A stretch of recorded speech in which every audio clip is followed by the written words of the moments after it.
Okay. Good afternoon. My name is Sheila Lamb, and I'm with the Virginia SBDC Network, a partnership program between the U.S. Small Business Administration, George Mason University, and local host institutions throughout Virginia. In addition to the advising, training, and business information that the local SBDC offices provide, we offer specialty programs, such as the International Business Development Program, or the IBD.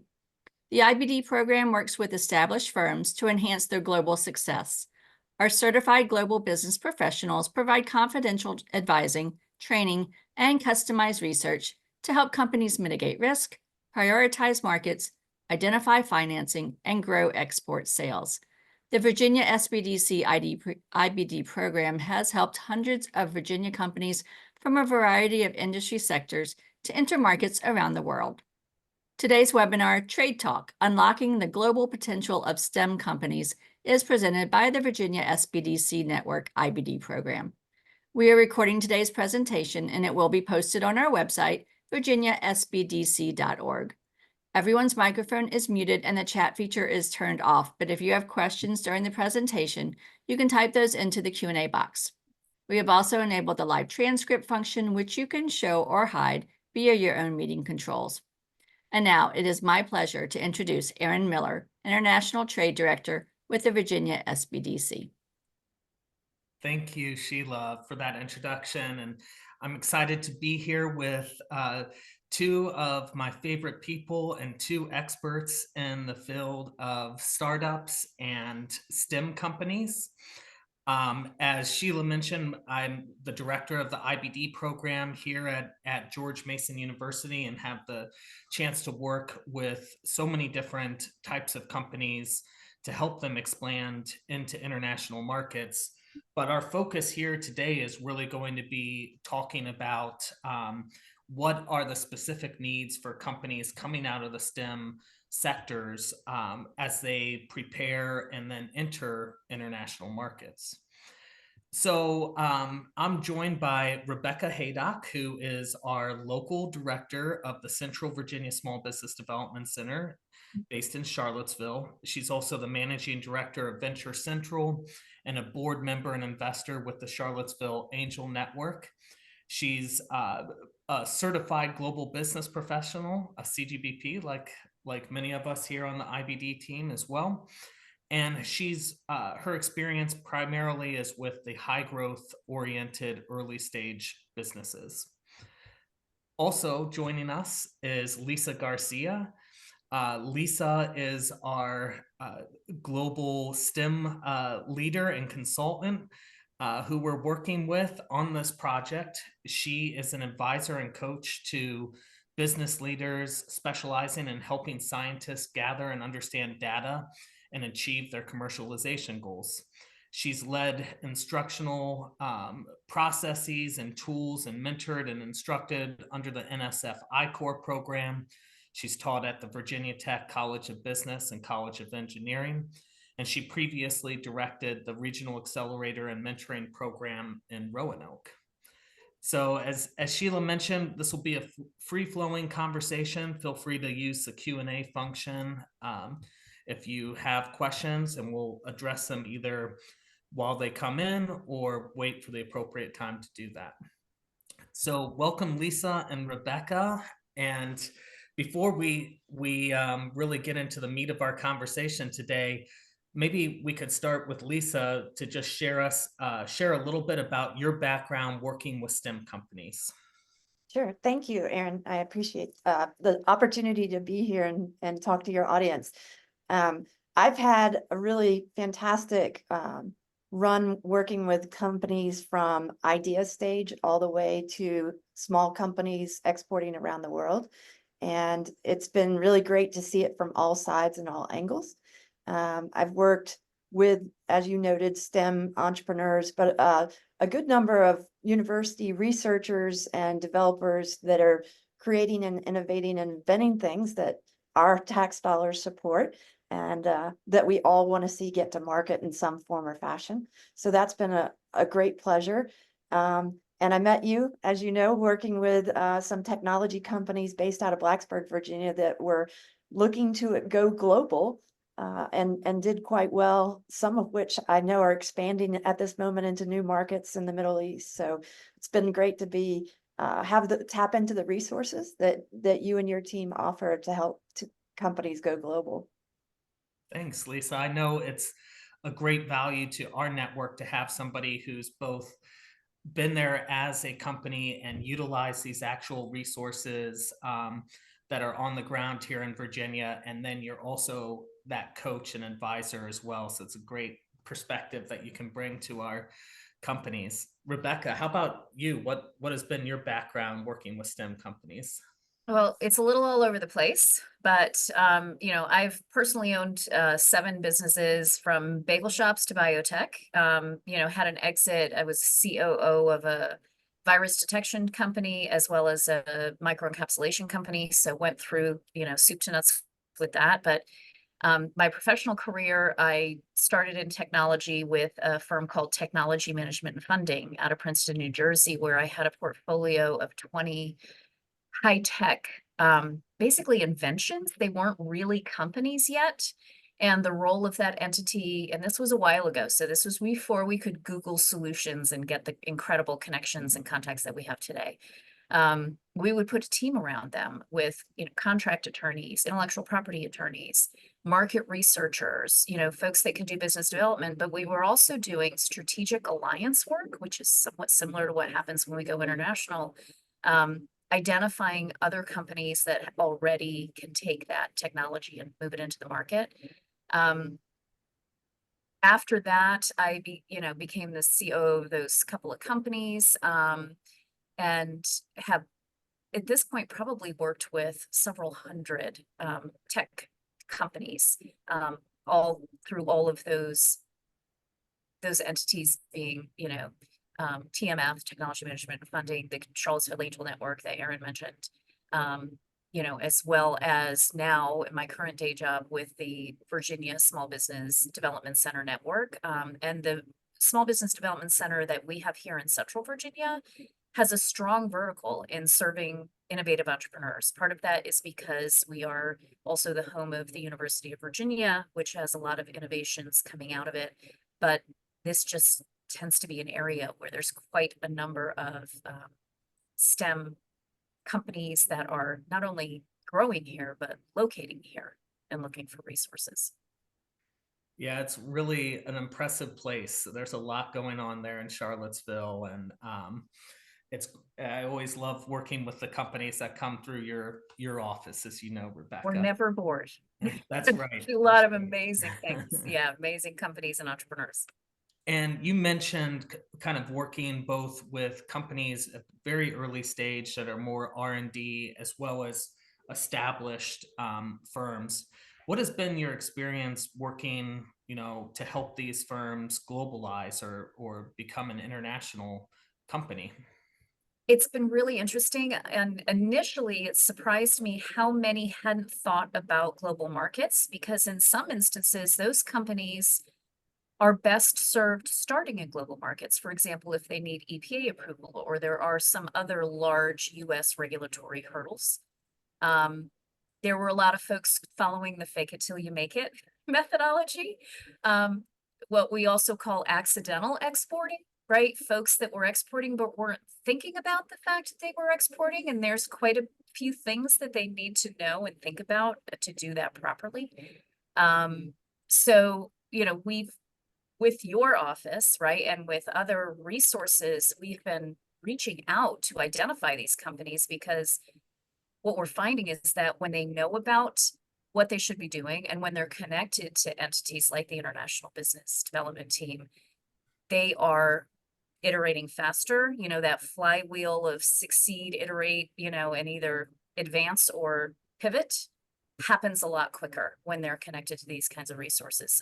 So getting them that toolbox for safe and efficient market entry into global markets has been really interesting to watch. And honestly, folks are so grateful to know that there are these resources that can help them. And I think what people don't understand as well is that not only the state that people are in, but the United States really cares about exporting and about succeeding, not just locally to build strong communities and to build a strong country, but to help us with our exporting. So it's been really enlightening for me.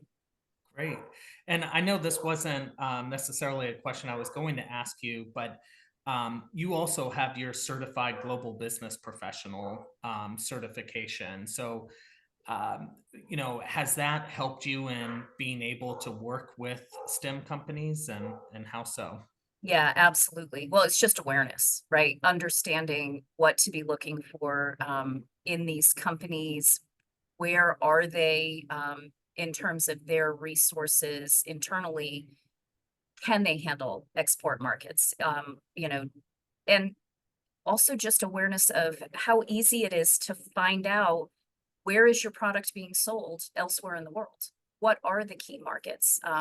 You know, up Virginia SBDC, you know, through your office has great capability to really hone in and identify those markets, but having the understanding of all of the areas of business development and business planning to make exporting successful has been really helpful. So yeah, that certified global business professional course, the courses, and all of the learning that goes along with that, and the upcoming global on-ramp, right? We'll be, you know, covering that a little less intensely, but enough information. And I don't want to steal Lisa's or your thunder, but that'd be a good thing, right, for us to share that we've got that so that people that don't have the exposure can understand, can I do this? And how do I set my Absolutely. business up to do it? Yeah. Absolutely. Thanks, Rebecca. Lisa, I know you mentioned a little bit that we met a decade ago while you were working for a STEM company and in charge of getting them into international markets, but maybe you want to tell us a little bit more about your international experience.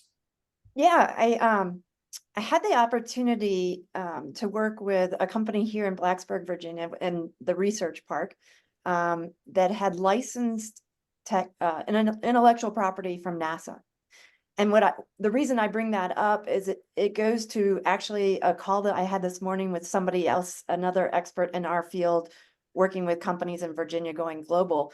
And the same message was shared in that call, which is that when people in different countries see made in the USA, it carries a cachet to it. So again, when somebody saw in Saudi Arabia that the intellectual property associated with our product came out of NASA, that was checked a box that they could not check inside their country. And it was interesting because a lot of this was cultural. And they said, Lisa, you just don't understand. We know that nobody in the United States is going to let an astronaut go into space without it being really safe and a good product. And we don't have that same sort of culture in our country. So it came with a promise that was cultural. It came with a sense of quality and integrity that was not the same in the country. The same conversation this morning happened around products for companies exporting and working with companies in Africa. So again, the United States, the quality of the products and services coming out of our companies is respected and it's sought after. So in my case, I sold a lot of product. I made a lot of money that way, and it was a heck of a lot of fun, and it was way easier than I ever expected.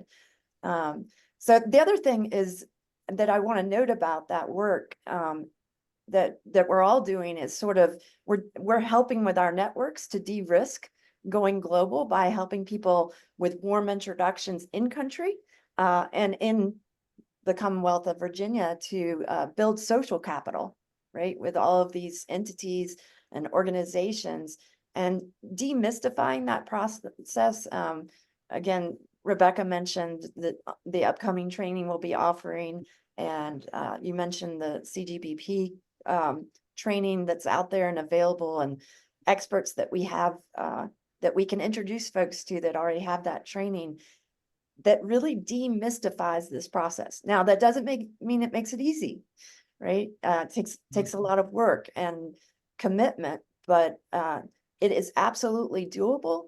And for me, as somebody who wants to see our companies, and I know you both do as well, see our Virginia companies succeed, we can help you get past that point of this is overwhelming to, okay, I know who to call, when to call, what to ask, kind of thing. So working with a second company that I was working with, Industrial Biodynamics, which is now based out of Salem, works internationally with companies in Europe.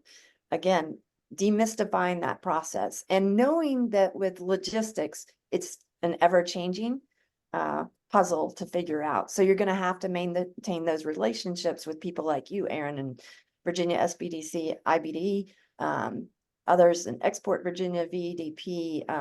Lots of people at the federal government level are so enthusiastic to help our companies.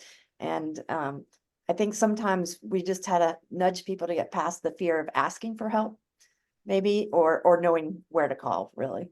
So Right. it's been a great fun to meet people and make those relationships and then introduce new companies to them. So Lisa, you kind of hit on some of this, you know, the importance of demystifying international, that it might not be as difficult as you think before you start. And you also talked about just the strong brand recognition of made in the USA, and just that it, you know, stands for quality and integrity and so forth. Why do you think, you know, what are some other reasons that STEM companies in particular should be thinking about international markets? Yeah, Rebecca might be better to answer this one. So I'm gonna, in some respects, so, because she's been involved with biotech a lot, I know, up in Charlottesville, and we have that growing in Southwest Virginia as well. But one thing I want to point out is that because of the strict and rigorous regulations around biotech and biomedical in the United States, sometimes it's easier to launch certain products and services in Europe, for instance. And so that pathway towards sales and development can be done in parallel and can sometimes advance products and revenue, quite frankly, to support the rigor that is required in the United States. So I've seen that happen a number of times, and I think folks need to be aware of it as part of an early stage plan of developing biomedical, biotech, and pharmaceuticals.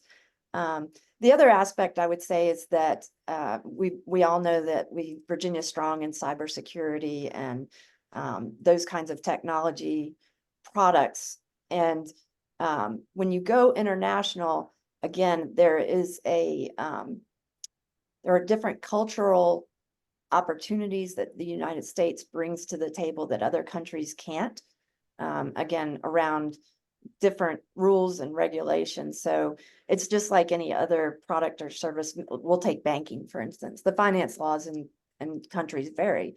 So in some instances, the United States companies have an edge, or due to the structure of our rules and regulations.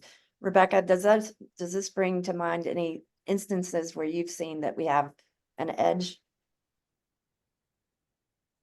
Where the US has an edge, or where STEM companies in the United States, when they're yeah, absolutely. You know, sometimes there's stronger adoption for the products that we're creating in other countries, which, you know, we may have good markets here, and of course we're developing these technologies here. They're based on some ideally product market fit that is in the US.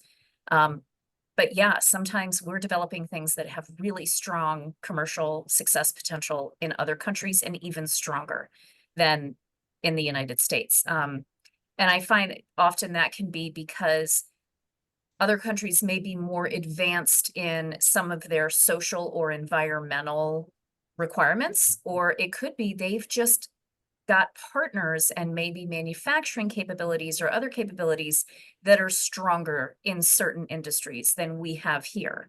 So yeah, there's a lot of reasons why companies may consider foreign markets as some of their stronger markets, even as it relates to the US. Rebecca, kind of putting on your hat as an investor in early stage companies, and some of the work that we've done with startups, do you think it's important when companies are going going for a raise that they have an idea about what their global potential is? And have you seen that play out? How have you seen that play out? So we definitely see it. I don't know that we see it a lot in angel investing. That maybe happens a little bit more in the, later stage private equity. However, one of our goals is that the entrepreneurs can make money while they're sleeping, right? And that can happen if they have strategic partners in other areas. And again, a lot of times that's really well done in international markets. So we do want to see often that it's a consideration or they're thinking about it, unless their US market is, just enormous. And then we're fine with probably the return we're going to get on investment. Right. Yeah. So, just kind of building off of that, how should companies incorporate global markets into their overall business strategy? When should they start, and how to make that more of a cohesive process? Who do you want us to jump? You want to start, Lisa, or you want me to jump on that one? I'll start because I'll be short on it. I think that Rebecca touched on this a little bit from the investor side, is everybody who's creating a company in the United States should be looking for a product market fit here in the United States. If you can get traction here in the United States, there's often opportunities in other markets around the world. So I think it's worthy of consideration and exploration as in parallel. But I think there's, every entrepreneur or business owner is going to focus their energy and their time and their investments first in the United States, largely, and probably will not touch exploring international markets till they have enough revenue to sustain what they're doing right now. And then be able to, unless there are collaborative opportunities outside the United States, which I know your office, Aaron, has worked hard to start creating those in a variety of countries, and lately in Italy. So I think those are perhaps opportunities that our audience are, not all aware of, that if they can get a collaboration going with a company, and Rebecca mentioned putting a team around companies and aggregating sometimes different companies and finding those synergies, that can be a way that can happen as well, maybe earlier than it would have if it were just one company all by itself. Right. That's a great point. And really, we tend to focus first and want our companies to focus first on the US market, getting some traction here, and then expanding overseas. And as Rebecca mentioned, some of those exceptions could be in a highly regulated industry where it might be easier to get that first sale in Europe, or somewhere else where the regulatory body isn't quite as onerous. But there's no one size fits all on this, and certainly knowing whether or not your company has that global potential would be wise to start thinking about that earlier than later. But Rebecca, what do you think? Yeah, I think they need to consider it very early, right? Especially when we're talking about STEM companies, we're talking about companies that can scale. There's so many things that go into evaluating this, right? What is your customer acquisition cost? It might be less expensive in a country that already has some adoption of something similar than if you're having to educate the US customer from the get-go. Where can you gain traction? We have a company that is located in an office now in Australia because there was a funder there who had a particular market that they really cared about for their technology. So they were willing to help them put up an office and, really move it because there was a high customer demand, right? Big return on investment for that country. So they really wanted to get behind that company. So I think as people are, evaluating their business plans, doing their due diligence on where can I get the most bang for my buck? And where should I be looking for acquiring the customers where I've got the strongest return on investment for those customers? Sometimes it is in a foreign market. Or, you take the bootstrappy route and you build it enough in the US, which is what we see most often. And then they start to think, oh, now I want to look bigger, right? And because people do have a fear of what they don't know. So not having gone through something like the Certified Global Business Plan, or not having connected with somebody in an entity like yours, right? People get a little nervous. But if there's anything that we can have people take away is that there's help, right? The Right. state, the country, economic developers, everybody wants businesses to succeed, and we want to make sure you know what you don't know right now, and that you can feel comfortable and confident in exploring these options. So those are great points, and kind of leads me into our next question, because you don't need to. Certainly, we don't want people to be afraid of international markets, and they also don't need to be an expert in international business to have success there. If you have the right team, the right resources around you, you can learn while you're doing it. Of course, but there are some core competencies that firms should possess as they grow their presence internationally. So, what were some of the steepest learning curves, either for you as part of a company that was going international, or advising a company that was going international? And then what are some core competencies that you think companies should possess? And I'll ask Lisa to start with that. Yeah, it's a really interesting question for me personally. My dad was an electrical engineer, and if anybody on this call has lived with an engineer or been around an engineer, you know that they think they can do anything. They can build anything. They can fix anything. At one point in my professional life journey, I was president of the estate planning council for our region. It was me and a bunch of lawyers. I am not a lawyer. And at that point, I said something in a meeting about my father had written his own will. And without skipping a beat, a guy across the table goes, "Oh my gosh, is your dad an engineer?" And I said, yes. I don't know how you knew that. But this idea, again, I'm not an engineer, but heavily influenced by engineers. The idea that I can do all of it, I can figure it out, is deep seated in me. You give me a book or the internet or ChatGPT, and I can figure it out eventually. Mhm. So what was hard for me, and what I learned from you and your team when I was going through some training with you, a decade ago, Aaron, was that there are points in that journey where you need to hire somebody. And I'm thinking in particular about experts in logistics, and that money is very well spent because logistics vary and distribution channels vary country to country, and they vary sometimes month to month or week to week.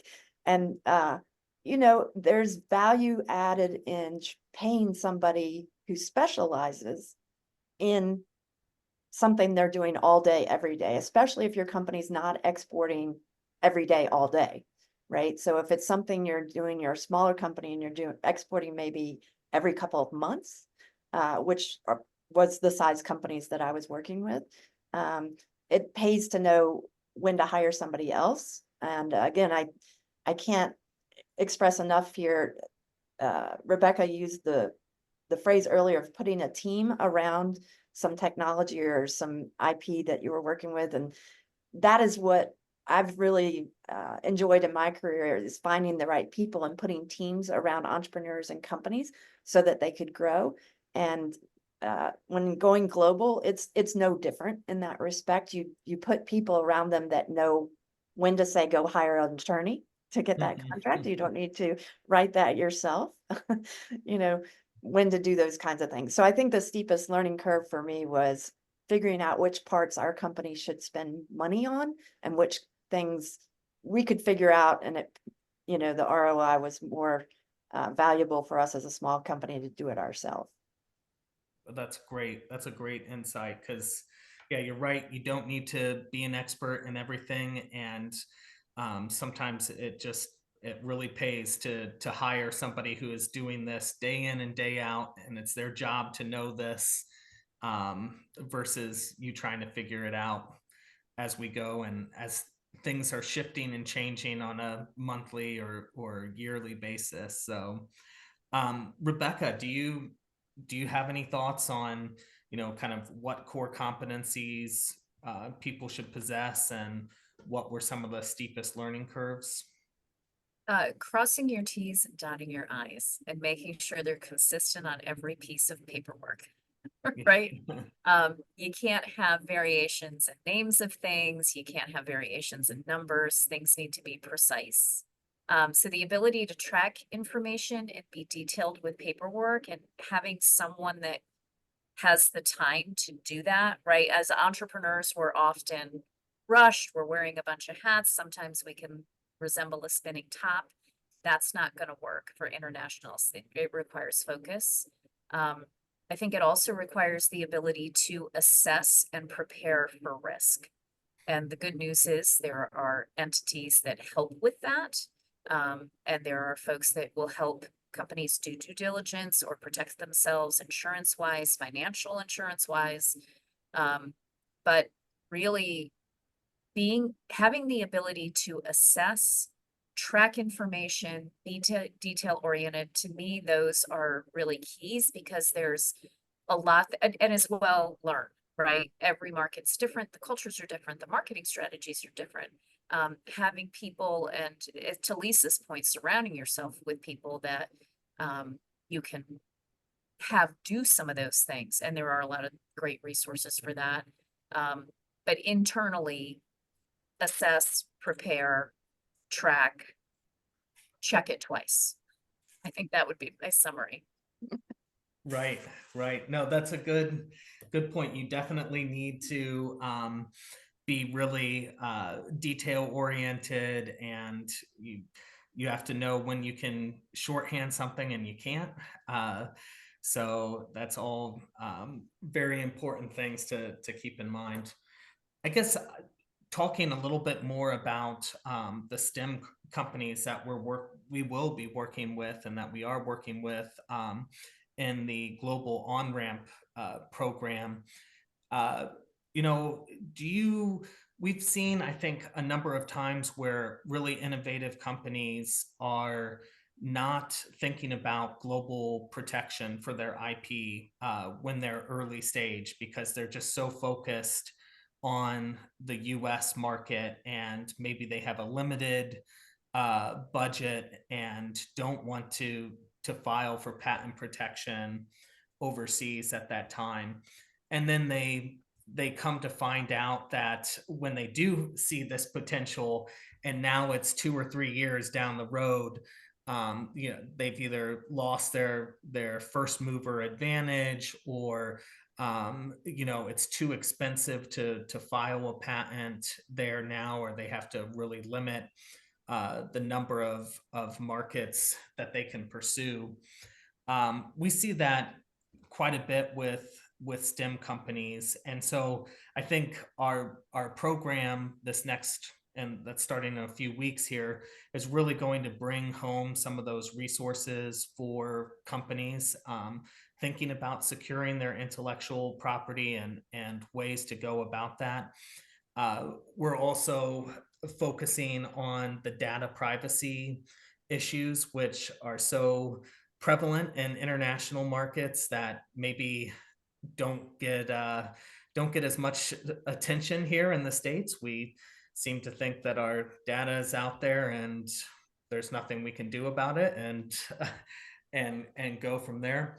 So I think we'll have some great speakers on that topic, and really want to equip our companies, our participating companies, with the knowledge that they can be aware of these issues, and so that they're they're put in a position where they can have, take an advantageous approach to global markets. We're also looking at this from the standpoint of how to make them a little bit more proactive and looking at international markets. It's not a bad thing, as I think Rebecca mentioned, to be an accidental exporter. It's great when you can sit back and receive interest in your company, but it's even better when you can start to act on that more assertively and with intention as well. And then we'll also be covering the export compliance area for STEM companies too. Again, something that often comes to us, and I think we've seen this, as somebody has heard the word or the jargon, the acronym ITAR, and all of these companies immediately think that they will fall under this category, and that they won't be able to do any international business. So really looking to demystify those aspects of international trade for STEM companies. I guess I'll ask another question for you, just since you all are working with us on this global on-ramp program. And Lisa, why do you think that this should be a program that STEM companies should focus on or take advantage of? Yeah, I think that one of the top things we hear from startups is we need more money. We need more money. We need more sales. We need more ways to have revenue coming in. And it would just be a shame to see companies leaving money on the table in this way. And Rebecca made a good point that there are markets where there are more interest or more investment or more opportunity sometimes in other countries. And we really, we have an opportunity here to open doors that people didn't even see, possibly. And I think the term we've been throwing around behind the scenes a little bit about the global on-ramp training is, it's for folks that are export curious. Maybe you're not having any dedicated time or budget line items to exporting yet, but you're toying with the idea. Could this be a way that we could do this? And I think what I love seeing is that we know collectively experts in a variety of countries and a variety of markets.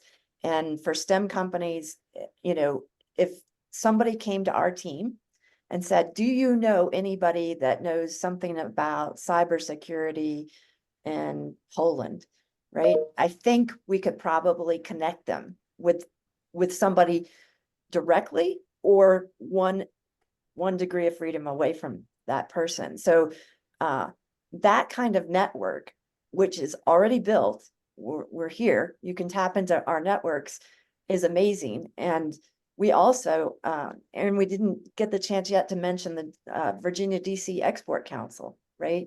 Which we're both members of that. And again, a wide variety of people that share a wide variety of exporting, connectivity, networking, and expertise. So I think that this training offers an opportunity to expedite the connections and the connectivity to experts with deep networks and going global that make the opportunity of exploring international trade and international markets way more doable than it is without it. And I had an attorney, somebody asked me recently did I know a good patent attorney? So I asked a friend of mine who's an attorney, and she said, tell them they should choose an attorney that specializes in that technology. Which I thought she's versus a good patent attorney. And I think that the same thing goes here, is find an expert that knows something about the market you're interested in or the country. And again, our team and the people that we're connected to can connect people to those experts. So that's where I feel like we're really strong in that respect. And I'm excited to share that with our Virginia companies. Absolutely. Thank you, Lisa.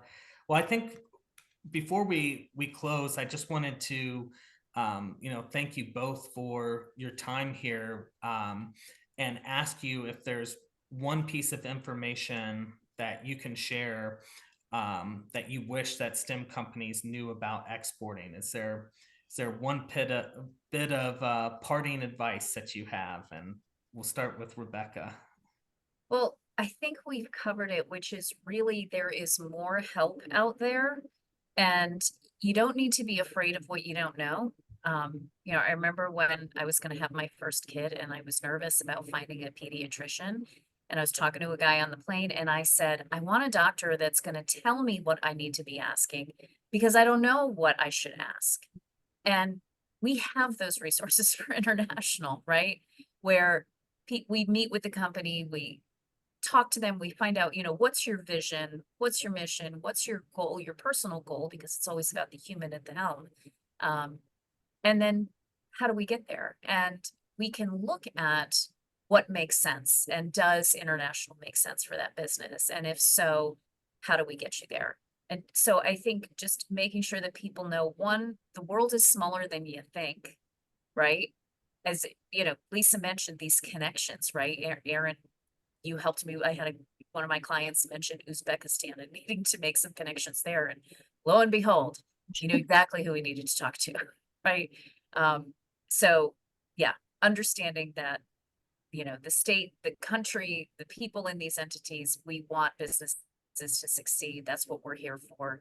And it's a friendly crowd that really wants to help and understands that none of us are experts in all of this. And so, people aren't, assuming, oh, geez, they didn't know that. Of course you don't know that. You don't know it until you do it. So Right. yeah, that's it. That's great. Lisa, what about you? Any parting advice here for folks? Yeah, I would say there is some value in tapping into the alumni of all these kinds of programs. I know in our region, folks that have grown their company, their technology companies, and gone international, they started with no international, right? And many, many times they are willing to share their expertise, their experience, their journey with others because, there are things that all of them say, gosh, I wish I had known. Or if I had another chance, I wouldn't have done X. I mean, everybody's going to stumble along the journey. And there are lots and lots of folks I'm speaking for our region in Southwest Virginia, but I'm sure it's the same across the Commonwealth that are willing to sit down and go, well, here's where I messed up. Right. So I would, really encourage folks to tap into businesses that are in Virginia that have gone global in maybe related fields or adjacent technology. I'm sure they have lessons to share. That's what we call letting people make original mistakes. Exactly. Well, those are great pieces of advice, and I just want to thank you both for joining us, sharing your expertise with our group this month, and I'm excited to be working with you over the coming weeks and months on our new training programs that we're offering. So if anybody is out there and wants to learn more about what we're doing, feel free to reach out. Our information will be shared after this, and you'll have a recording of it. And also tune in for next month's edition. We'll have my colleague Chris Van Orden speaking with Justin Siebert, who is the founder of Direct Online Marketing. We'll be talking about digital strategy and resources to help small businesses to develop that online presence in foreign markets. That'll be July 31st at 11. So stay tuned, and we look forward to seeing you then. And thanks so much. I'd also like to thank Aaron and Lisa and Rebecca. This has all been very informative. And I want to thank everyone who did attend today. And as a reminder, you will get an email with a link to the recording that will be following this. And we'll also get the registration link out for that other webinar that Aaron was just talking about. And then if you have any questions, the information will be in the follow-up email. And we look forward to seeing you all at our next session. Take care, everyone. Bye.